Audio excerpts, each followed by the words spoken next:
बिस्मिल्लाहिर्रहमानिर्रहीम। अस्सलाम वालेकुम to all my viewers and students आज हम लोग फोरेंसिक फार्मेसी के नेक्स्ट लेक्चर में हैं। पहले हम लोग कवर कर चुके हैं फॉर ड्रग एक्ट 1976 और कंपैरिजन हम लोगों ने एक वीडियो देखी है जिसमें कि जो है कंपैरिजन था पेनल्टीज़ का, ड्रग एक्ट की 1976 की, ड्रैप की और शेड्यूल्स की जो है उनका हमने कंपेरिजन देख चुके हैं। इसके अलावा हम लोग डिफरेंस देख चुके हैं एक फार्मेसी और एक मेडिकल स्टोर में क्या डिफरेंस होता है।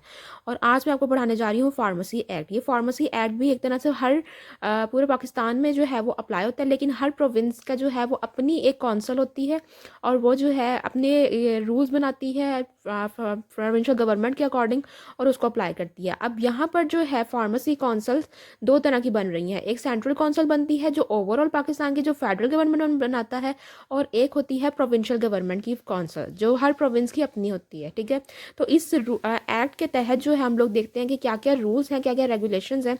ठीक है, तो सबसे पहले हम लोग देख लें कि ये किस डेट पे जो है वो बना था।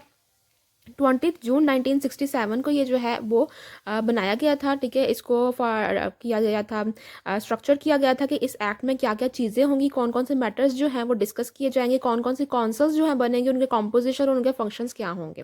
ठीक है, तो before going to the description, सबसे पहले हम लोग जो है जितने भी सेक्शंस हैं उनको हम लोग एक दफ़ा देख लें।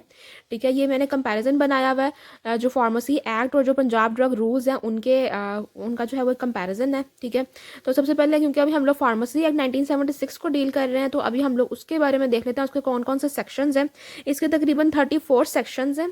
ठीक है, और ये वीडियो जो है ये आपके की पॉइंट्स होंगे, मतलब जो भी इस एक्ट में जो की पॉइंट्स होंगे इस एक्ट के वो हम लोग डील करेंगे, वो हम लोग डिस्कस करेंगे। ठीक है, तो सबसे पहले आ जाता है जो सेक्शन नंबर 1 है वो है short title, extend and commencement, जिसमें इसका टाइटल का बताया जाता है, इसका एक्सटेंड क्या है और कमेंसमेंट क्या हुई। ठीक है ना, मतलब किस डेट पे इसकी कमेंसमेंट हुई और क्या उसकी थी। ठीक है, उसके बाद सेक्शन 2 आ जाता है। सेक्शन 2 में डेफिनेशंस होंगी। 3 में जो है establishment of the pharmacy council, जिसको आप लोग सेंट्रल कौंसिल भी कह सकते हैं, सेंट्रल काउंसिल ऑफ पाकिस्तान। ठीक है, उसके बाद आ जाता है composition of the central council आएगा, फिर composition of the provincial council आएगा, डिस्क्वालिफिकेशन फॉर द मेंबरशिप आ जाती है सेक्शन 6 में।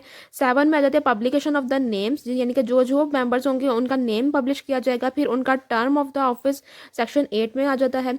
9 में आ जाता है filling of the casual vacancy अगर होगी तो वो किस तरह से फिलिंग की जाएगी। 10th में जाता है vacancy etcetera not to invalidate the proceeding of the council, यानी अगर कोई भी वैकेंसी है तो उस ड्यूरेशन में जब तक कि नई हायरिंग नहीं होती तो कोई भी काउंसिल की जो प्रोसीडिंग्स है वो इनवैलिडेट नहीं होनी चाहिए। ठीक है, फिर 11 में आ जाता है election of the vice president. 12 में आ जाता है कमेटीज ऑफ द काउंसिल। 13 में आ जाता है मीटिंग ऑफ द काउंसिल। 14 में आ जाता है एनुअल रिपोर्ट जो सबमिट करवाएंगी ये काउंसिल्स। 15 सेक्शन में आ जाता है appointment of the secretary officer and the staff of the council. ठीक है, सेक्शन 16 में आ जाता है फाइनेंसेस क्या होंगे उसके। 17 में आ जाता है function of the central council. 18 आ जाता है अप्रूवल ऑफ द एग्जामिनेशन, यानी सेंट्रल काउंसिल जो एग्जामिनेशंस को या जो कोर्स ऑफ स्टडी को जो है वो स्ट्रक्चर करती है उनका अप्रूवल भी सेंट्रल काउंसिल ही दे रही होती है। तो इसलिए जो है अप्रूवल्स और जो 18 सेक्शन 18 है, सेक्शन 19 है, वो सेक्शन 17 के अकॉर्डिंग ही होंगे। ठीक है ना, और ये याद रखना है कि जो function of the central council है ये सेक्शन 17 है, दिस इज़ वेरी इंपॉर्टेंट। ठीक है, उसके बाद आ जाता है सेक्शन 19 आ जाता है approval of the course of study. 20 आ जाता है फर्निशिंग ऑफ द इंफॉर्मेशन। 21 में इंस्पेक्टर जो है वो इंस्पेक्ट करेंगे। ये सारे डिटेल्स अभी हम लोग मैं आपको बताती हूँ जब हम लोग सेक्शन जो है वो डिस्कस करेंगे, लेकिन फर्स्टली हमें ये पता होना ज़रूरी है कि कौन कौन से सेक्शन जो हैं वो किस नाम से मौजूद हैं। ठीक है, सेक्शन 23 में आ जाता है फंक्शन ऑफ प्रोविंशियल काउंसिल, यानी कि 17 में सेंट्रल काउंसिल का फंक्शन और जो आपके पास 23 सेक्शन है वो प्रोविंशियल काउंसिल के फंक्शन आ जाते हैं। उसके बाद 24 बड़ा इंपॉर्टेंट सेक्शन है, ये preparation and the maintenance of registered है, जिसमें जो फार्मासिस्ट रजिस्टर्ड होता है। ठीक है, जिसमें जो डिप्लोमा होल्डर जो है वो रजिस्टर्ड होते हैं। ठीक है, वो हम देखेंगे कौन से रजिस्टर पे जो है वो कौन सा पर्सन जो है वो कौन सा पर्सन रजिस्टर किया जाएगा, एंट्री की जाएगी। ठीक है, फिर qualification for the registration as a pharmacist और as an apprentice in the pharmacy, यानी कि दोनों की जो है वो क्वालिफिकेशन क्या होनी चाहिए, सेक्शन 25 में डील की जाएगी। ठीक है, 26 में होगा प्रोसीजर फॉर द रजिस्ट्रेशन क्या है, मतलब किस प्रोसीजर के तहत रजिस्ट्रेशन होगी। 27 में आ जाता है सर्टिफिकेट ऑफ रजिस्ट्रेशन, मतलब रजिस्ट्रेशन का जो सर्टिफिकेट है वो किस तरह से डिज़ाइन होगा और वो किस तरह से दिया जाएगा। 28 में आ जाता है रिवोकेशन ऑफ द सर्टिफिकेट, यानी कि किस कंडीशन में जो है वो सर्टिफिकेट को रिवॉक कर लिया जाएगा। 29 में जाता है examination for the registration as a pharmacist. Section 30 में आ जाता है qualification for the administration to an examination, to the qualification for the admission to an examination. ठीक है, यानी कि एग्जामिनेशन के लिए क्वालिफिकेशन क्या होनी चाहिए वो हम लोग डील करते हैं सेक्शन 30 के अंदर। ठीक है, 31 में आ जाता है prohibition of the practice without the registration, 32 में आ जाता है कॉग्निजेंस ऑफ ऑफेंस, 33 में आ जाता है इंडेमनिटी, एंड 34 में आ जाता है powers to make by laws. ठीक है, मतलब जो जनरल रूल्स या रेगुलेशंस जो हैं एक कोई भी कॉर्पोरेशन बनाती है उनको बाय लॉस कहा जाता है। ठीक है, तो powers to make the by laws, वो किस तरह से बाय लॉस होंगे और क्या क्या किसके पास पावर्स होंगे और क्या क्या वो लॉस बनेंगे। ठीक है, तो ये 34 सेक्शंस जो हैं वो फार्मेसी एक्ट में आ जाते हैं। अब हम लोग चलते हैं इनकी डिटेल्स की तरफ। ठीक है, तो सबसे पहले हम लोगों ने देख लिया कि इसकी डेफिनेशन क्या है। ठीक है, फार्मेसी एक्ट की क्या डेफिनेशन होती है।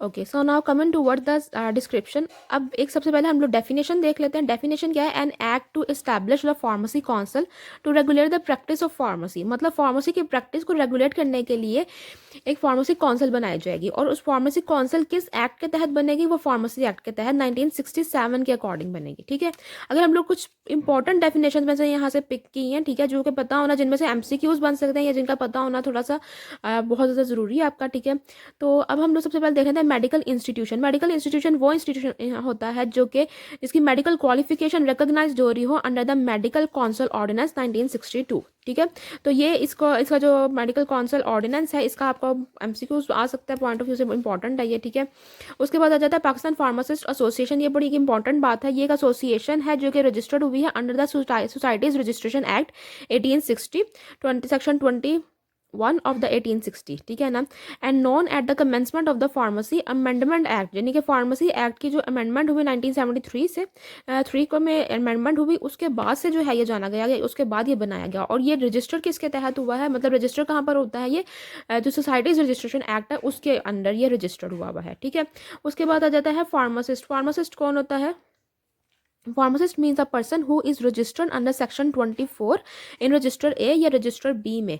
ठीक है, मतलब फार्मासिस्ट वो पर्सन है जो कि सेक्शन 24 के अकॉर्डिंग रजिस्टर ए या रजिस्टर बी में जो है, ज़्यादातर रजिस्टर ए में ही होगा। ठीक है, बल्कि रजिस्टर ए में ही फार्मासिस्ट जो है वो रजिस्टर किया जाता है। जो बी रजिस्टर्ड होता है उसमें जो डिप्लोमा होल्डर्स होते हैं वो रजिस्टर्ड होते हैं। ठीक है, उसके बाद आ जाता है pharmacy council of Pakistan. Pharmacy council of Pakistan या फिर सेंट्रल काउंसिल ऑफ पाकिस्तान भी कहा जाता है। ये स्टैब्लिश होती है, फेडरल गवर्नमेंट इसको स्टैब्लिश करेगा with in 1 years of the commencement of this act, यानी इस एक्ट के बनने के 1 साल के अंदर अंदर जो है फेडरल गवर्नमेंट एक काउंसिल बनाएगी जो कि जानी जाएगी फार्मेसी काउंसिल ऑफ पाकिस्तान या फिर central council of the Pakistan. ठीक है, उसके बाद आ जाती है इसी तरह प्रोविंशियल गवर्नमेंट जो है वो प्रोविंशियल काउंसिल बनाएगी। और जैसे अगर पंजाब फार्मेसी काउंसिल है तो वो जानी जाएगी पंजाब फार्मेसी काउंसिल के नाम से। ठीक है ना, इसी तरह सिंध फार्मेसी काउंसिल, केपी की फार्मेसी काउंसिल, इसी तरह हर जो काउंसिल होगी, प्रोविंशियल काउंसिल जो होगी वो उनके प्रोविंस के नेम से जानी जाएंगी। ठीक है, उसके बाद आ जाती है composition of the central council. ये बड़ा इंपॉर्टेंट एक सेक्शन है।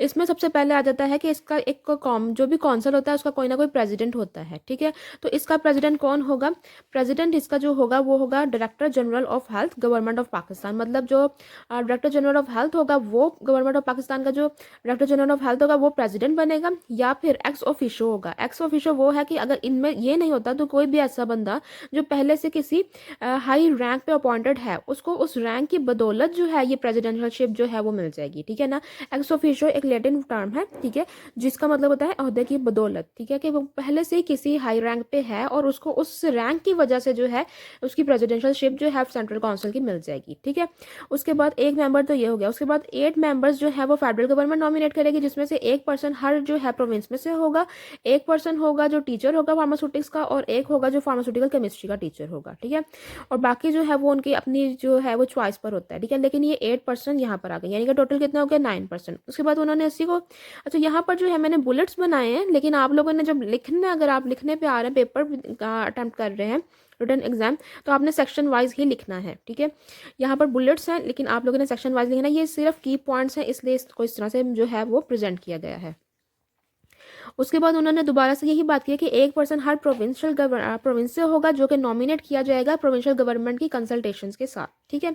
उसके बाद एक पर्सन आएगा जो कि पाकिस्तान फार्मासिस्ट एसोसिएशन के साथ कंसल्टेशन के साथ जो है वो आएगा। ठीक है, यानी फेडरल गवर्नमेंट सिलेक्ट करेगी, लेकिन किसके साथ कंसल्टेशन करेगी पहले? Pakistan pharmacist association. ठीक है ना, इसकी इनकी जो है ना, यानी इनका एक रिप्रेजेंटेटिव आएगा, सब समझते हैं। ठीक है, और एक होगा ड्रग कंट्रोलर। ठीक है ना, गवर्नमेंट ऑफ पाकिस्तान का जो ड्रग कंट्रोलर है वो।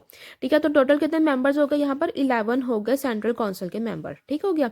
उसके बाद आ जाता है composition of the provincial council. Provincial council के 7 मेंबर्स होते हैं। एक तो होता है प्रेसिडेंट। ठीक है ना, प्रेसिडेंट वो जो कि सेक्रेटरी होगा टू द प्रोविंशियल, यानी कि किसी भी प्रोविंशियल गवर्नमेंट के हेल्थ डिपार्टमेंट में जो है, यानी कि अगर पंजाब का है तो पंजाब के जो है वो हेल्थ डिपार्टमेंट का जो सेक्रेटरी होगा वो होगा प्रेसिडेंट प्रोविंशियल काउंसिल का। ठीक है ना, या फिर एक्स ऑफिशियो, अगेन वही कि किसी ना किसी हाई रैंक पे पहले से ही हो और उसको वो प्रेसिडेंटशिप उसके रैंक की वजह से मिल गई है। ठीक है, इसके अलावा 5 members nominate by the provincial government out of whom one shall be the officer of that government, यानी कि उनमें से एक जो है वो गवर्नमेंट का ऑफिसर होना चाहिए। मतलब यहाँ पर जो स्पेसिफिकेशंस की गई हैं वो तो बता दिया गया कि एक ये होना चाहिए, जैसे यहाँ पर एक टीचर फार्मास्यूटिक्स का होना चाहिए, एक टीचर फार्मास्यूटिकल केमिस्ट्री का होना चाहिए, और बाकी की जो है वो थोड़ी सी जो है फ्लेक्सिबिलिटी दी गई है, लेकिन कुछ पे जो है रिस्ट्रिक्शन बता दी गई है कि इनमें से अब एक जो है, जैसे यहाँ पर है कि एक तो मेंबर होना चाहिए। ठीक है, और इसी तरह से एक मेंबर जो है वो नॉमिनेट होगा बाय द प्रोविंशियल ब्रांच जो होगी पाकिस्तान फार्मासिस्ट एसोसिएशन की, उनमें से नॉमिनेट होगा।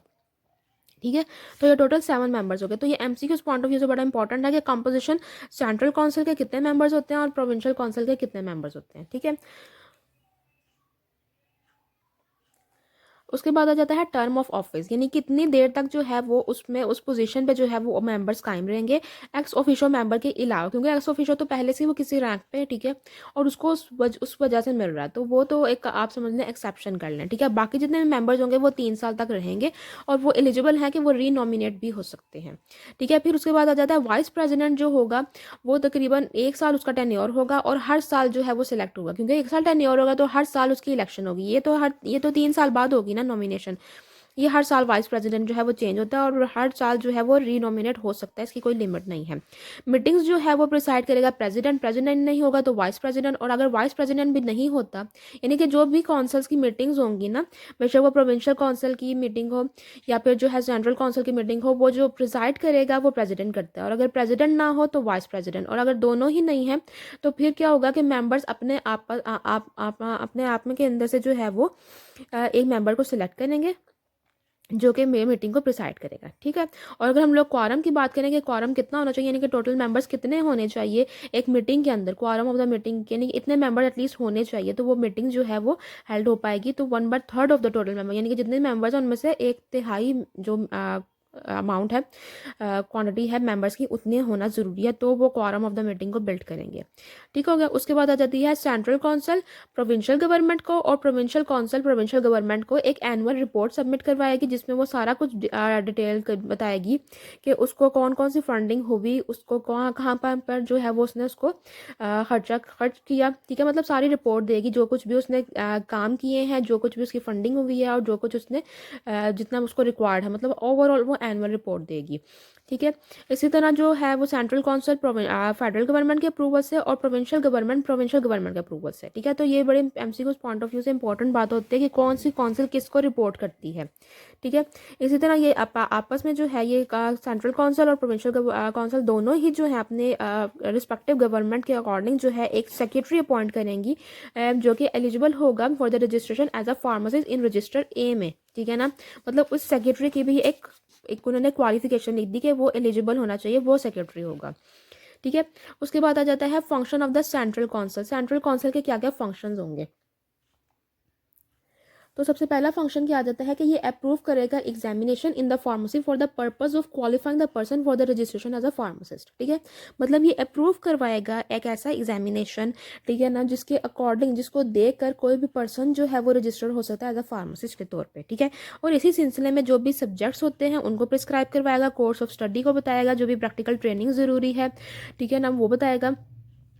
और जो भी कंडीशन है प्रोसीजर है एडमिशन के लिए, इस एग्ज़ाम में एडमिशन के लिए जो भी प्रोसीजर है वो, इसके अलावा टीचिंग स्टैंडर्ड्स को बताएगा कि टीचिंग स्टैंडर्ड्स क्या होना चाहिए, टीचर्स की क्वालिफिकेशन क्या होना चाहिए, मतलब each and everything about the teachers and teaching method, ठीक है, वो बताएगा। फिर इसके अलावा एक जो इंस्टीट्यूट है उसके अंदर क्या क्या इक्विपमेंट्स होनी चाहिए, कौन कौन सी फैसिलिटीज़ अवेलेबल होनी चाहिए, ठीक है।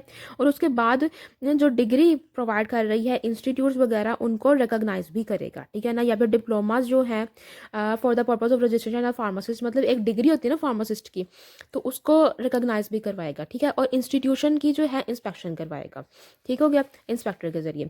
अब कोई भी जो इंस्टीट्यूशन है वो अप्रूव करवाना चाहता है अगर एग्जामिनेशन, ठीक है ना, या फिर कोर्स ऑफ स्टडी अभी वो स्टार्ट कर रहा है, या तो एग्जामिनेशन के लिए या फिर कोर्स ऑफ स्टडी को अभी स्टार्ट कर रहा है, ठीक है ना, तो उसका अप्रूवल भी कौन देगी, सेंट्रल काउंसिल।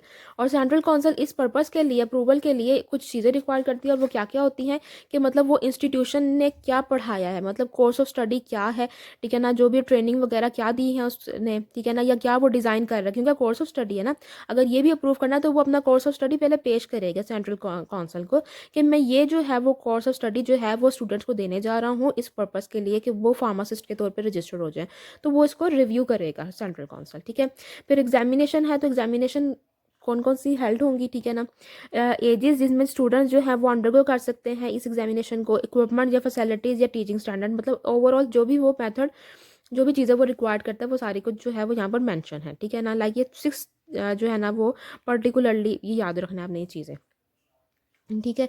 तो ये कौन कौन सी ये चीज़ें होंगी इनको रिव्यू करेगा, और ये रिव्यू कैसे करेगा वो अब हम देखते हैं through the report of inspector. यानी कि सेंट्रल, हम लोगों ने पहले इसके फंक्शन में देखा, सेंट्रल काउंसिल के जो हम लोगों ने फंक्शन पढ़े उसमें हमने देखा कि ये इंस्पेक्शन भी करवाता है इंस्टीट्यूट्स की, ठीक है। तो अब इंस्पेक्शन कैसे करवाता है, इंस्पेक्टर के जरिए। अब एक इंस्पेक्टर जिस जिस जिस इंस्टीट्यूशन ने भी अप्लाई किया हुआ है कि मुझे ये एग्जामिनेशन का अप्रूवल दें कि मैं ये एग्जामिनेशन कंडक्ट करवा रहा हूँ, या फिर उन्होंने कोई इंस्टीट्यूशन कह रहा है कि मुझे जो है इस कोर्स ऑफ स्टडी का अप्रूवल दें, तो उससे पहले क्या होगा, इंस्पेक्टर जाएगा उस प्रीमिसेस में, ठीक है ना, जिन्होंने भी अप्लाई किया हुआ है उस जाके उसकी जो भी रिक्वायरमेंट्स है, जो सेंट्रल काउंसिल अभी हमने देखा कि वो रिक्वायरमेंट्स जो है या इन्फॉर्मेशन रिक्वायर कर रहा है उसको हम लोग वो देखेगा इंस्पेक्टर, ठीक है, और रिपोर्ट देगा सेंट्रल काउंसिल को, ठीक है। अब अगर तो वो कंप्लाई कर रहा है ऑल द कंडीशन से, ठीक है ना, तो सेंट्रल काउंसिल अप्रूव कर देगी।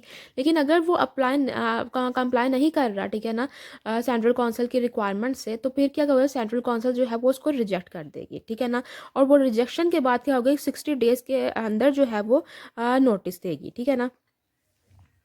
ओके, सो वो नोटिस भेजेगी, ठीक है। अब जो रिसिपिएंट होगा ना, जिसने भी अप्लाई किया था, वो 60 डेज़ के अंदर जो है ना वो बताएगा कि क्या किस तरह से जो है वो कर सकता है, अपनी रिप्रेजेंटेशन देगा, ठीक है ना, यानी कि कंप्लाई करेगा विद द नोटिस के साथ, ठीक है ना, और अपनी रिप्रेजेंटेशन देगा to the central council through the provincial government, ठीक है ना।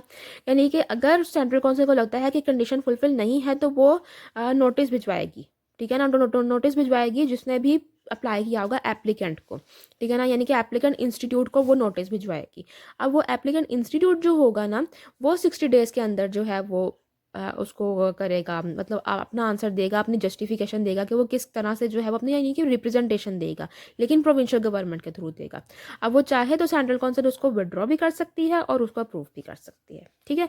तो ये हमने सेंट्रल काउंसिल का देख लेंगे। सेंट्रल काउंसिल का क्या रोल है कि मेनली वो एग्जामिनेशन को देख रही है, कोर्स ऑफ स्टडी वो डिसाइड कर रही है, कौन कौन सी इक्विपमेंट फैसिलिटीज़, टीचिंग स्टैंडर्ड, यानी ईच एंड एवरीथिंग जो एग्जामिनेशन के लिए ज़रूरी है for the registration as a pharmacist, ठीक है ना, वो देख रही है उसको। अभी प्रोविंशियल काउंसिल क्या कर रही है, प्रोविंशियल गवर्नमेंट काउंसिल जो है वो प्रिपेयर कर रही है और मेंटेन कर रही है register of the pharmacist and apprentices in the pharmacy, मतलब वो जिस रजिस्टर में फार्मासिस्ट की एंट्री होगी या अप्रेंटिसेस की एंट्री होगी उनको प्रिपेयर भी कर रही है और उनको मेंटेन भी कर रही है, और इसी तरह उनको रजिस्टर भी कर रही है और उनको सर्टिफिकेट दे रही है, ठीक है। और इस पर्पज़ के लिए जो है वो एग्जामिनेशन भी जो है वो कंडक्ट करवा रही है, ठीक है। अब हम लोग ये देख लेते हैं कि रजिस्टर किस सेक्शन में बन रहे थे, सेक्शन 24 में, तो ये इंपॉर्टेंट है इसलिए मैंने यहाँ सेक्शन लिख दिया है, ठीक है। वैसे भी सारे सेक्शन इंपॉर्टेंट है, जब आप एनुअल एग्जामिनेशन राइट अप कर रहे होते हैं तो आपने सारे सेक्शन वाइज लिखना होता है ये, ठीक है। उसके बाद आ जाता है सेक्शन 24 जिसमें preparation and maintenance of register है। इसमें मैंने सेक्शन 24 और 25 को जो है वो कंबाइन करके जो है वो पॉइंट्स बना दिए हैं। असल में लिखा ये हुआ है कि सेक्शन रजिस्टर ए में जो है वो बंदा जो है वो रजिस्टर होगा जो कि फुलफिल कर रहा होगा या फिर जो कि स्टैंडर्ड पे उतर रहा होगा सेक्शन 25 के, ठीक है ना, सेक्शन 25 क्लोज ए के।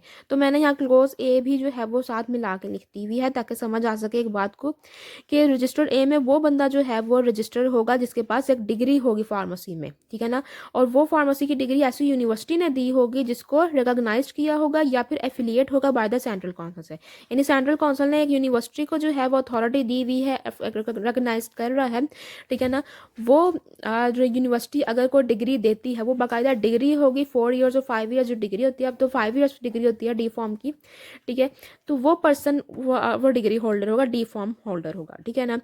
उसके बाद आ जाता है रजिस्टर बी में कौन होगा। रजिस्टर बी में जो है डिप्लोमा होल्डर्स जो होते हैं जिनको बीटेक कहते हैं, ठीक है ना, जिन्होंने टेक्नीशियन का कोर्स किया होता है, फार्मेसी टेक्नीशियन का कोर्स, वो होंगे, या फिर जिन्होंने जो है वो ऐसा एग्ज़ाम पास किया हो इन द फार्मेसी में बात जो कि प्रोविंशियल काउंसिल ने हेल्ड करवाया, मतलब प्रोविंशियल काउंसिल की सुपरविजन में एक एग्जामिनेशन होती है जो अगर किसी ने वो एग्ज़ाम पास किया तो वो रजिस्टर बी में होगा, ठीक है। रजिस्टर सी में कौन जो है वो रजिस्टर होगा, वो पर्सन जो कि अप्रेंटिस है फार्मेसी में, ठीक है। उसके बाद अभी हम लोग अप्रेंटिस भी देखते हैं कि कौन कौन से लोग जो है वो अप्रेंटिस के तौर पर जो है वो रजिस्टर हो सकते हैं, ठीक है। इसके अलावा अगर हम लोग रजिस्टर में देखें कि रजिस्टर में मौजूद क्या क्या चीज़ें होती हैं, तो ये चीज़ों का पता होना बहुत ज़्यादा ज़रूरी है कि एक रजिस्टर जो हम लोग अभी पढ़ रहे हैं कि रजिस्टर ए में ये होगा, रजिस्टर बी में ये होगा, तो उस रजिस्टर में क्या क्या मजीद चीज़ें होती हैं। उसमें जो पर्सन है जो रजिस्टर हो रहा है उसका फुल नेम, उसका फादर नेम, उसका प्रोफेशनल एड्रेस, ठीक है ना, उसका रेजिडेंशियल एड्रेस, डेट जिस पे वो रजिस्टर हो रहा है, date and place of birth, उसकी नेशनैलिटी और उसकी क्वालिफिकेशन, मतलब ये कुछ पर्टिकुलर्स हैं जो उस रजिस्टर में जो है मौजूद होना ज़रूरी है, ठीक है। उसके बाद आ जाता है अप्रेंटिस। अप्रेंटिस जो है वो कौन कौन से लोग इसके अलावा अगर वो क्वालिफाई नहीं कर सकते, कुछ ऐसी एक्सेप्शंस उन्होंने रखी हैं जो कि जो लोग अगर अप्रेंटिस के क्राइटेरिया को क्वालिफाई ना कर सकें, ठीक है ना, तो वो लोग जो है इस तरह से इन एक्ट के थ्रू इस तरह से जो है वो रजिस्टर हो सकते हैं, ठीक है। अब अप्रेंटिस का जो है वो आपके पास क्या क्या क्वालिफिकेशन है वो भी इसमें हम लोग देख लेते हैं, ठीक है ना। एक तो सबसे पहले वो लोग जो इंस्पेक्टर हैं of the drug, inspector of the drug या गवर्नमेंट एनालिस्ट हैं, ठीक है ना, अपॉइंटेड हुए हैं अंडर द ड्रग एक्ट 1940 के according, if other not otherwise eligible for register. अगर किसी भी दूसरी सूरत में रजिस्टर नहीं हो सकते तो फिर इस एक्ट के तहत जो इंस्पेक्टर या गवर्नमेंट एनालिस्ट अपॉइंट हुए हैं वो हो सकते हैं, ठीक है ना। फिर इसके अलावा अप्रेंटिस फार्मेसी का कौन पर्सन होगा, वो पर्सन जो कि सर्टिफाइड हुआ है by the government hospital to be the qualified compounder या डिस्पेंसर, ठीक है ना। तो अब आपको पता चला अप्रेंटिस कौन है बंदा जो रजिस्टर सी में जो है वो रजिस्टर होगा, ठीक है। एक तो ये लोग है ना कि अगर ये क्वालिफाई नहीं कर रहे ना इन क्राइटेरिया को तो ये लोग हो सकते हैं जो भी इंस्पेक्टर है या गवर्नमेंट एनालिस्ट है, ठीक है। इसके अलावा जो है ना ये आपके पास जो पर्सन जो कि हॉस्पिटल गवर्नमेंट हॉस्पिटल ने कहा हुआ है, सर्टिफाइड किया हुआ है कि ये एक अच्छा क्वालिफाइड कंपाउंडर है या डिस्पेंसर है, ठीक है, वो हो गया। दूसरा जाता है a person who has been taken as a student, ठीक है ना, और the apprentice in pharmacy and produce certificate to that effect, ठीक है, मतलब उसने एज अ स्टूडेंट के तौर पे फार्मेसी में या अप्रेंटिस के तौर पे काम किया हुआ है, ठीक है ना, और वो उसका सर्टिफिकेट भी है उसके पास, ठीक है ना। और इसके अलावा एक पर्सन जो कि within the meaning of the person qualified within the meaning of the rule 65 of west Pakistan drug rules 1958, मतलब इस रूल्स के तहत भी जो पर्सन क्वालिफाइड हो रहा है तो वो भी अप्रेंटिस के तौर पर रजिस्टर हो सकता है, ठीक है ना। तो ये हमने कुछ बता दिया कि अप्रेंटिस के तौर पर कौन कौन से लोग जो है वो रजिस्टर होते हैं, ठीक है। अब एक और बात ये जो एक्सेप्शन आ जाती हैं वो ये है कि कोई भी पर्सन जो अनसाउंड माइंड का होगा या कोई भी कन्विक्ट हो किसी भी ऑफेंस का, ठीक है ना, वो फार्मासिस्ट के तौर पर रजिस्टर बिल्कुल नहीं हो सकता, ठीक हो गया। अब यहाँ तक हम लोगों ने देख लिया कि क्राइटेरियाज क्या क्या थे। अब हम लोग देखने लगे हैं कि प्रोसीजर क्या है फॉर द रजिस्ट्रेशन, क्योंकि रजिस्ट्रेशन को जो है वो डील कर रही है प्रोविंशियल काउंसिल, तो प्रोविंशियल काउंसिल ही डिसाइड करेगी कि कौन से फॉर्म्स होंगे, कौन सी फीसिस होंगी, क्या क्या पर्टिकुलर साथ देने हैं। इसी तरह हर एप्लीकेशन को प्रोविंशियल गवर्नमेंट देख रही होगी, अगर उसने प्रोविंशियल गवर्नमेंट किसी भी एप्लीकेशन को रिजेक्ट करती है तो वो एप्लीकेंट को 90 डेज़ के अंदर इन्फॉर्म करेगी और एप्लीकेंट फिर अपील करेगा 60 डेज़ के अंदर। तो ये MCQs पॉइंट ऑफ व्यू से बड़े एक इंपॉर्टेंट हैं डेज़ के जो गवर्नमेंट है वो कितने दिनों में इन्फॉर्म करेगी, 90 डेज़ के अंदर, और जो एप्लीकेंट है वो कितने दिनों में अपील कर सकता है, 60 डेज़ के अंदर, उसके बाद वो अपील नहीं कर सकता। ठीक है, तो ये अब होगी प्रोसीजर फॉर द रजिस्ट्रेशन। अब आ गया रजिस्टर होकर कुछ आ गया, मतलब सर्टिफिकेट जो है वो रजिस्टर होकर आ गया, तो अब हम लोग देखते हैं कि उसमें क्या क्या पर्टिकुलर्स मौजूद होंगे। किसी भी जो भी रजिस्टर्ड फार्मासिस्ट है उनको पता होगा, उनके पास सर्टिफिकेट है, वो देखें बेशक मैच करें कि उनके पास ये पर्टिकुलर सारे हैं या नहीं उनके रजिस्ट्रेशन सर्टिफिकेट पे, जिसको कैटेगरी कहा जाता है। ठीक है, तो अब क्या हमारे पास उसके ऊपर रजिस्ट्रेशन नंबर मौजूद होगा। ठीक है ना, उसके अलावा जो है आपके पास ऑफिशियल सील होगी ऑफ द काउंसिल की, साइन होंगे प्रेसिडेंट के और secretary of the council, passport size photo होगी, साइन ऑफ द एप्लीकेंट होगा और मार्क ऑफ आइडेंटिफिकेशन होगी। ठीक है, इसके अलावा अगर किसी भी पर्सन का सर्टिफिकेट लॉस्ट हो जाता है या डीफेस हो जाता है तो उसको सेम फेस पे जो है वो डुप्लीकेट मिल जाएगा। ठीक है ना, तो ये नहीं होगा, ये भी बड़ा इंपॉर्टेंट एमसीक्यू है कि कितनी फ़ीस होगी, फ़ीस सेम होगी, जिसमें जितनी उसने पहले दी थी उतनी ही उसको दोबारा देनी पड़ेगी। ठीक है, उसके बाद आ जाता है रिवोकेशन ऑफ द सर्टिफिकेट। अगर किसी भी पर्सन जो है वो कोई भी डिस्क्वालिफिकेशन करता है सबसेक्शन 3 ऑफ सेक्शन 25 की, ठीक है ना, या फिर कॉन्ट्रावेन करता है पॉइजन एक्ट को, डेंजरस एक्ट को या ड्रग एक्ट 1976 को, ठीक है ना, या फिर वो कोई भी ऐसा काम या कोई भी ऐसा डायरेक्टिव जो कि बीइंग अ फार्मासिस्ट उसको करना था, कंप्लाई करना था विद द फेडरल या प्रोविंशियल गवर्नमेंट के साथ, वो काम नहीं कर पाया। ठीक है ना, प्रोफेशनल कंडक्ट की बात हो रही है, वो काम नहीं कर पाया तो फिर वो रिवोकेशन हो सकती है सर्टिफिकेट की, या फिर वो गिल्टी है कोई भी प्रोफेशनल मिसकंडक्ट का, तो उसका जो सर्टिफिकेट ऑफ रजिस्ट्रेशन है वो रिवोक कर लिया जाएगा। ठीक है, अब इसके अगेन इसमें भी जो है वो आगे अपील करने की वो है लिमिटेशन है, अपील करने की जो है वो अथॉरिटी है। Okay, so time for appeal क्या है कि अगर किसी पर्सन का रिवोक हो गया है सर्टिफिकेट तो वो 30 दिन के अंदर यानी 1 महीने के अंदर अंदर वो अपील कर सकता है। अब अगर मर्ज़ी है जो कंसर्न काउंसिल है उसकी मर्ज़ी है, यानी कि फार्मेसी काउंसिल प्रोविंशियल काउंसिल की मर्ज़ी है, वो चाहे तो उसको दोबारा से बहाल भी कर सकती है और चाहे तो उसको कैंसिल भी कर सकती है। ठीक है, उसके बाद आ जाते हैं examination for the registration as a pharmacist. ठीक है ना, अब ये एग्जामिनेशन की हम लोग बात कर रहे हैं तो इस एग्जामिनेशन के भी कुछ एक वो उन्होंने जो है स्पेसिफिकेशन बताई हुई हैं। ये साल में 2 दफ़ा होगा। ठीक है, ये एक इंपॉर्टेंट एमसीक्यू है। ठीक है, इसके अलावा इसका जो एग्जामिनेशन के लिए जो नोटिस होगा वो कम से कम 1 हफ्ता लगातार 2 तरह के न्यूज़पेपर में जो है वो पब्लिश होगा। ठीक है, एक होगा इंग्लिश न्यूज़पेपर और एक न्यूज़पेपर होगा जो लोकल लैंग्वेज का होगा। लाइक अगर कोई लोकल लैंग्वेज का जो न्यूज़पेपर है वो उर्दू लैंग्वेज है, वो ज़्यादा फेमस है। ठीक है, तो फिर उसमें होगा। अगर पश्तो की लैंग्वेज यानी कि अगर केपीके की साइड पे है तो वो पश्तो में होगा, यानी कि लोकल लैंग्वेज जो भी उस वक्त जो है वो ज़्यादा लोग पढ़ते होंगे जिस लैंग्वेज को। ठीक है ना, जिस लैंग्वेज के न्यूज़पेपर को लोग उस एरिया के लोग पढ़ते होंगे उस लैंग्वेज में होगा और दूसरा वो इंग्लिश में होगा। ठीक है ना, उसके बाद जो है वो एप्लीकेशन के साथ जो है वो जो फीसिस होंगी और मॉडल क्रेडिट सर्टिफिकेट होगा या जो भी पर्टिकुलर जो भी प्रोविंशियल गवर्नमेंट काउंसिल जो है वो स्पेसिफाई करती है वो अटैच करने होंगे आपको। ठीक है, अब qualification for the admission to the examination, मतलब अगर जो है वो क्वालिफिकेशन क्या होगी। एक तो क्वालिफिकेशन ये होगा कि जो भी स्टूडेंट होगा उसकी 17 साल से कम उम्र नहीं होनी चाहिए। दूसरा मैट्रिकुलेशन तो लाजमी है। ठीक है ना, और इक्विवेलेंट हायर सेकेंडरी एजुकेशन या senior Cambridge education with the science as a one of the subject. ठीक है, इसके अलावा क्योंकि अब ये जो एग्जामिनेशन है ना ये फार्मासिस्ट और अप्रेंटिस दोनों के लिए उन्होंने बताई हुई है। ठीक है ना, क्वालिफिकेशन की बात हो रही है, ये दोनों की बात हो रही है। ठीक है ना, मतलब दोनों की एक मिनिमम जो एक लिमिट है वो ये है। ठीक है ना, उसके बाद आ जाते हैं must have the register as a apprentice for the general period not less than 2 years in the pharmacy before the date fixed for the examination, मतलब वो कम से कम भी 2 साल तक वो अप्रेंटिस के तौर पर रजिस्टर्ड हो जिसने भी अप्रेंटिस के तौर पर आगे एग्जाम देना है। ठीक है, ये अप्रेंटिस के लिए बात हो रही है। उसके बाद आ जाती है prohibition of the practice without the registration, यानी कि कोई भी पर्सन ये इस एक्ट की कमेंसमेंट के 5 सालों बाद कोई भी पर्सन जो है वो प्रैक्टिस नहीं कर सकता एज अ फार्मासिस्ट के तौर पे अनलेस कि वो जो है वो रजिस्टर्ड फार्मासिस्ट है। ठीक है, एक तो वो रजिस्टर्ड फार्मासिस्ट है, दूसरा उसने जहाँ वो काम कर रहा है उसने डिस्प्ले भी किया हुआ है अपना सर्टिफिकेट ऑफ रजिस्ट्रेशन। ठीक है, उसने डिस्प्ले भी किया हुआ है।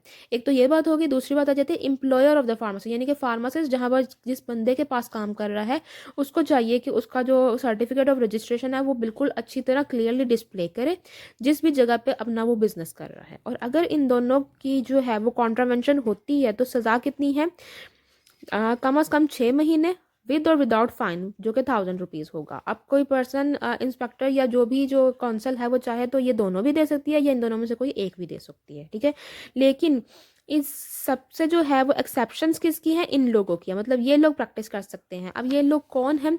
नंबर 1 जो कि होगा रजिस्टर्ड मेडिकल प्रैक्टिशनर, जो कि अच्छा यहाँ पर इन सब की ना डिटेल थोड़ी आगे बताई हुई है। यहाँ पर जैसे मैंने पॉइंट्स बताए हुए हैं, ये कौन कौन से मेन पर्सन होंगे, इनकी ना थोड़ी थोड़ी मजीद डिटेल्स भी हैं जो आपने एक्ट में जाके देख लेनी है। और इसका जो सेक्शन है वो मैं आपको बता देती हूँ। इसका जो सेक्शन है वो है 31, ठीक है ना। सेक्शन 31 में ये सारा कुछ जो है वो डील किया जा रहा है, डिस्क्राइब किया जा रहा है, ठीक है। इसकी आपने डिटेल्स पढ़ लेनी है। यहाँ पर क्या है, जस्ट मैंने बताया था कि कौन कौन से मेन प्रोफेशंस हैं, ठीक है। इन प्रोफेशंस की आगे थोड़ी सी डिस्क्रिप्शन ज़्यादा है वहाँ पर, ठीक है। Nothing in subsection 1 shall apply to the registered medical practitioner, ठीक है, जो कि रजिस्टर्ड हुआ है किसके according, medical and dental council ordinance 1962 के अकॉर्डिंग।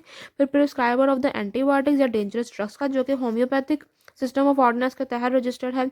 या वो बंदा जो कि डील करे with the non poisonous house hold, ठीक है ना, जो कि ड्रग एक्ट 1976 के तहत रजिस्टर्ड है।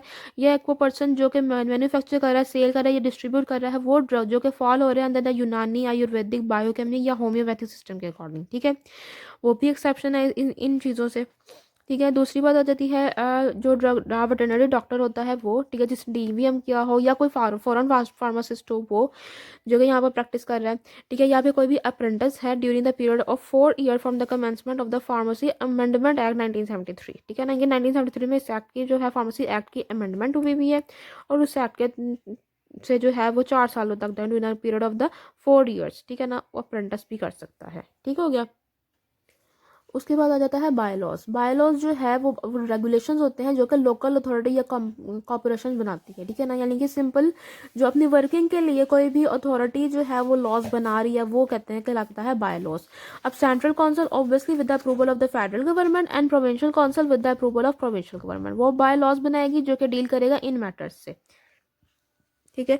अब ये मैटर्स क्या है, प्रोसीजर फॉर द मीटिंग के, मीटिंग अगर रखवानी है तो उसका क्या प्रोसीजर होगा, प्रॉपर्टी जो है उनकी वो किस तरह से मैनेजमेंट होगी, maintenance of and the accounts, ठीक है ना, प्रॉपर्टी की management, management of the management and maintenance of the account वगैरह, मतलब सारा कुछ देखेंगे अकाउंट्स और उसकी प्रॉपर्टी को, ठीक है ना। इसके अलावा जो इलेक्शन होंगे वाइस प्रेसिडेंट के, उनके लिए लॉज बनाए जाएंगे। फिर powers and duties of the president की वो हो, ड्यूटीज़ वाइस प्रेसिडेंट की हो या कोई भी अदर मेंबर की, क्या क्या पावर्स होंगी किस किस के पास और क्या क्या ड्यूटीज़ होंगी। और इसी तरह terms and the condition of the services of the secretary और अदर स्टाफ मेंबर की टर्म एंड कंडीशंस क्या होंगी उनकी सर्विसेज की, और फीसिस वगैरह डिसाइड करेगा, और जो भी मैटर जो इसकी वर्किंग के लिए ज़रूरी है, ठीक है। अब यहाँ पर मैं आपको बताती चलूँ कि कुछ ऐसे सेक्शंस हैं जो कि बहुत ही जो है वो सिंपल थे, ठीक है, जिनको इजीली अंडरस्टैंडेबल था और उनके कोई ऐसा आप ये नहीं समझ सकते कि कोई की पॉइंट उसके अंदर मौजूद था, तो वो सेक्शन इसमें नहीं बताए गए हैं, ठीक है। बाकी ऑलमोस्ट तकरीबन पूरा एक्ट आप लोग कवर कर चुके हैं इसके अकॉर्डिंग। कुछ आपको समझ ना आया हो तो आप लोग मुझसे कमेंट्स में पूछ सकते हैं और फेसबुक पेज के थ्रू भी मुझसे कॉन्टैक्ट कर सकते हैं। नेक्स्ट वीडियो आपको किस टॉपिक में चाहिए जिसको कमेंट कर सेक्शन में ज़रूर आपको मुझे बताइएगा, और इस लेक्चर को अपने फ्रेंड्स के साथ ज़रूर शेयर कीजिएगा। अंटिल नेक्स्ट वीडियो, अल्लाह हाफिज़।